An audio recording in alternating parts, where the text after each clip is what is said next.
Thank you. I'm Scott Smith, founder, CEO of AquaFlex Holdings, and to start off yesterday, I think we heard in the opening presentation introduction sections, this is ultimately about human life, and we probably all have a story, especially with the aging population, some a family member in a nursing home, and if we can all work together and help protect one human life, we've probably achieved our objective. And what we say is it's very, very simple. So to start off, picture this whole room being a cooling tower or any water basin. If you have this entire room filled with water, and up top, you take a 250 milliliter grab sample, no matter what equipment, technology you use, the end results are going to be what is in this 250 milliliter grab sample. Now, if we're going to protect human life, you want to, and if this comes back negative, no Legionella or no other pathogen, but yet floating around here, there's some other, there's Legionella, that's a false non-detect. So what if you could take an open cell foam with a lot of surface area and literally go through the whole water column, and you literally have to do thousands or hundreds of grab samples. And it's really, really very simple. Water and contamination are not in equilibrium. And the standards and regulations are all assuming water and contamination are always in equilibrium. And we'll get into the real world data. It's simply not the case. Again, it's very simple. Minimize false non-detects, protect human health. And the sampling of water is based on these assumptions. And what if it were possible to substantially mitigate the risk of false non-detects and literally provide the data equivalent to hundreds of grab samples with one sample?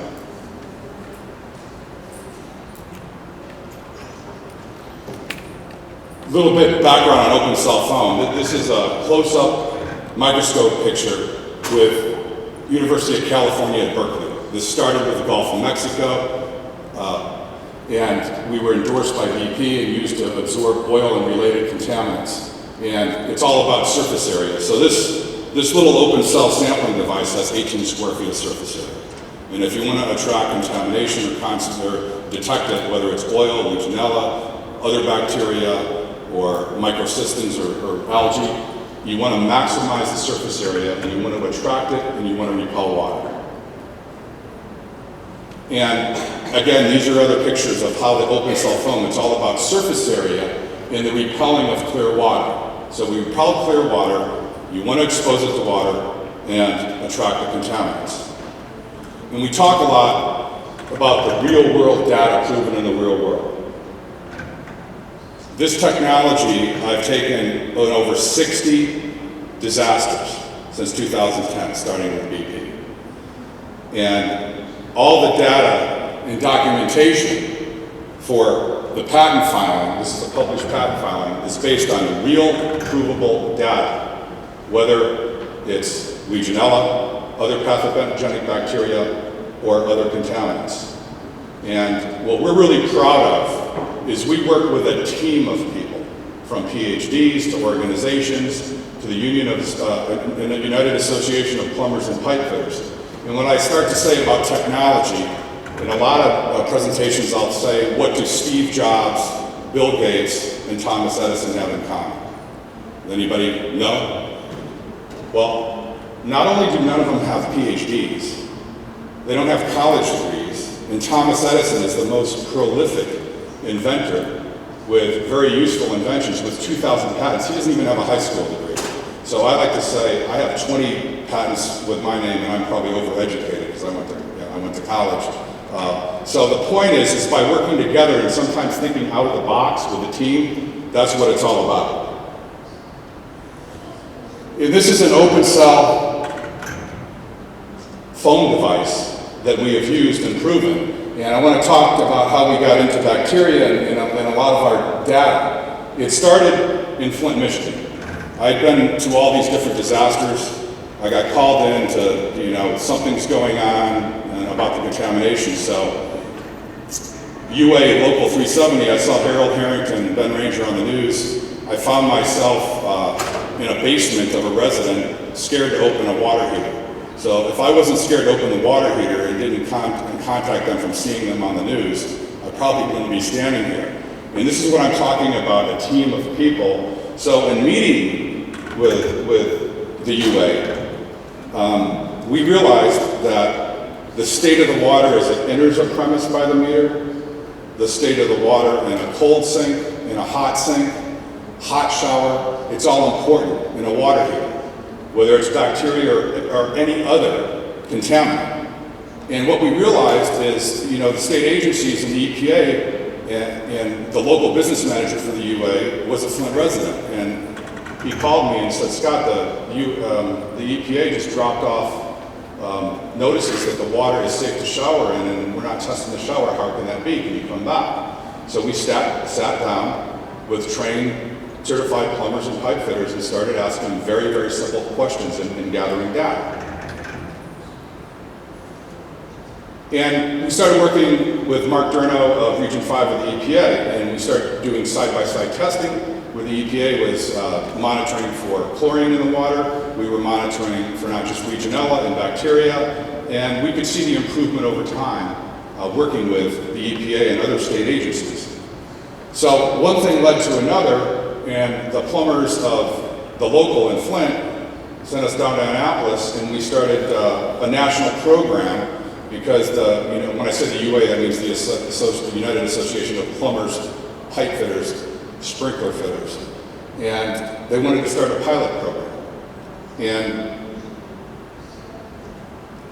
what's interesting about the UA is they have 350,000 members, 3,000 contractors, about 300 locals. So as they started this sampling program with all the proper certifications, we realized that you can, anywhere in the country, you can call and you can get cost-effective sampling, minimize false non-detects, and you can do it cost-effectively. So this is where we're commercial, and with UA contractors, we've gone into healthcare facilities. We have case studies available.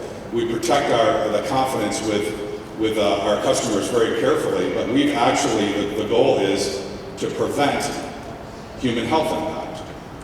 And it's been going very well, but as we expand this with the open cell phones, we want to work with everybody as a stakeholder in this, all labs, all technologies, and this open cell phone sampling is just a small tool in the arsenal of a much larger national water quality program. And the laboratory methods we've used, we validated this with several CDC elite labs. And we use equipment, lab equipment from the Veriflow, qPCR, the CDC elite plating methods. And we have characterized right now our sampling methodologies with open cell phone for what we call the time-weighted average, or composite. It's like putting this through the room and getting a sample of a much larger volume of water. So in a cooling tower, you move this through the water column, hence a video camera versus a grab sample, which is a still picture. So there's 7,500 liters in an average cooling tower. Are we touching every liter? No, but we're touching a lot more than 1 liter. We're probably touching 80% of the 7,500 or close to it. So you're going to minimize the false non-detect, and we're validated with open cell phones, and it can be used with any laboratory equipment. So, and all this great technology you see here, all these different methods, all these different equipment in labs, the good news is the customers have options. And no matter how great and valid the sampling equipment, again, do you want to sample hundreds of gallons or hundreds of liters of water versus just 1 liter of water? I think it's pretty important to do this cost, and we spend, until this sampling methodology with open cell phone, just simply it's not cost effective to take 10 gram samples. And we have also the open cell foam swab sampling. Use this, for example, swab the sides of cooling towers for biofilms in other areas, and then the grab sampling where if you have very low levels of Legionella. It concentrates it, and we have one validation study from a CDC elite lab where they spiked in the lab a known concentration of single-digit Legionella, and we were effectively able to detect that.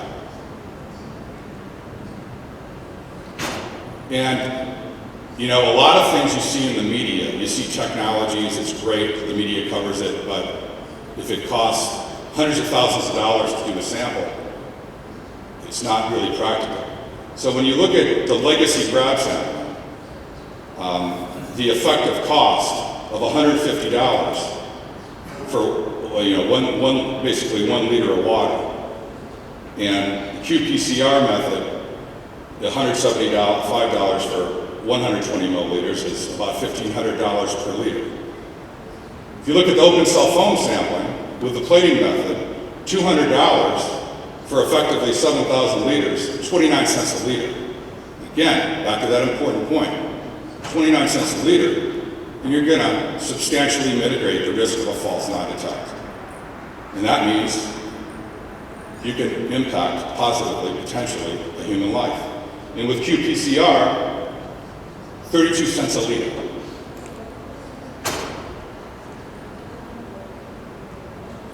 And here's an example of our fieldwork. With the legacy grab sample, you can see in that lower corner, you're just literally taking 125 milliliters, and you can see the whole cooling tower with this device going through the cooling tower. So by definition, when you take that grab sample, you really only can say what is in that grab sample. And when we take a sample like this, obviously, if you took 10 grab samples, you're talking $2,000. So you do this for $200 or $250, it's equivalent to far more than just 10 grab samples.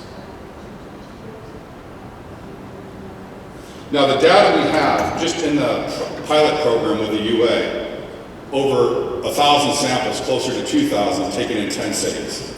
And it's beyond the scope of this presentation in this conference, but also we have this data that we've collected: hot showers, cold water heaters, waters that enters a building, and we also have found it's very important to monitor metals like iron, nutrients that can also contribute to Legionella and other bacteria growth. And here's an example of us going through the country, taking hot water, running the water for a period of time, 20 minutes, to get a maximum exposure. Water heaters. And then what we do is we line up all this data with the subject matter experts, and we're able to support the efforts of water plans. One of the areas that we haven't heard much of yet during this conference is we've realized that, you know, ice machines. The subject matter health experts point out that especially elderly people and aspirating is a significant risk. So we've been very successful working with UA contractors, finding Legionella in ice machines, and then remedying the situation cost effectively. And again, mitigating the risk. And this is how we present our reports, and we can do it whatever the customer wants, whatever laboratory method, whatever equipment, and we go through the process, presumptive positive, and then detect it. And this is the cooling towers from actually a training session with the UA, and how they're taking the open cell foam device and moving it through the water column and exposing it to the volume of water. And we did this in Massachusetts, Texas, Illinois, and we have all this data, all these different systems, all this chemical treatment that we have found very useful with this real world data. This is an auditorium. Can't say where it is, but there was significant Legionella, and it was remediated by a UA contractor, and no one ever found out about it, which is what we like. We like to solve the problem before there is a problem, hence, everyone is safe. And this is Missouri, a major hotel chain, cooling tower in a parking lot, one of our highest detections of Legionella. Fortunately, no health impact, was mitigated, you never read about it. Now, here is, we work with all the subject matter experts. Now, this ubiquitous thing, and I have a question that still remains unanswered. You hear, and Legionella is present, appearing, found everywhere. Well, there is an EPA study that found that 25% of their sampling with Legionella is present, 75% not present. Our data lines up with that, whether it's ice machines, water heaters, cold water, hot water showers. That data is consistent. So if we're going to help prevent human health impact and work together, we need to get a better understanding from the experts about this ubiquitous. Now, I fully understand it may have to do with detection limits and so on, but it is an important discussion that we have to continue to have with the experts. And this is a Missouri healthcare facility, and this is how we do it. We go in, work with the customer, with a UA contractor, and have and with a water management plan. And the economics are such, this particular facility, they were spending $8,000 over 3 nursing homes just for a water management plan, $24,000. The UA contractor was able to go in there, find Legionella, resolve the problem, and do all this testing, and do it for about half the cost. So this is very cost effective in achieving the objective. Now I want to end this to say, this is a team effort, and I like to use Bill Belichick and the Patriots as an example. And do your job is what he says. So when you compare this to Legionella, their last 2 games, they held the Los Angeles Rams to 3 points, and they held the Steelers to 3. Now, our coach, who's done a great job, we're just a small part of this. Our coach, our Bill Belichick, is Rich Benkowski, the national trainer for the UA. He's speaking at 420. And again, we are just a small part of this as a tool. And our other coach is Tony Barbano, kind of looks like Matt Patricia. So again, our goal is to keep it to 0, and it's a part of having a team effort. And our team is having an open dialogue. We're working with the preeminent subject matter experts. We validate everything, and it's based on real world data. But it is really true to be effective and to keep the opponent as close to 0 as possible. Everyone has to do their job and stay in their lane, and that's what we do. And we're very proud to be part of this. And we're here to work and start a dialogue with everyone. Thank you very much.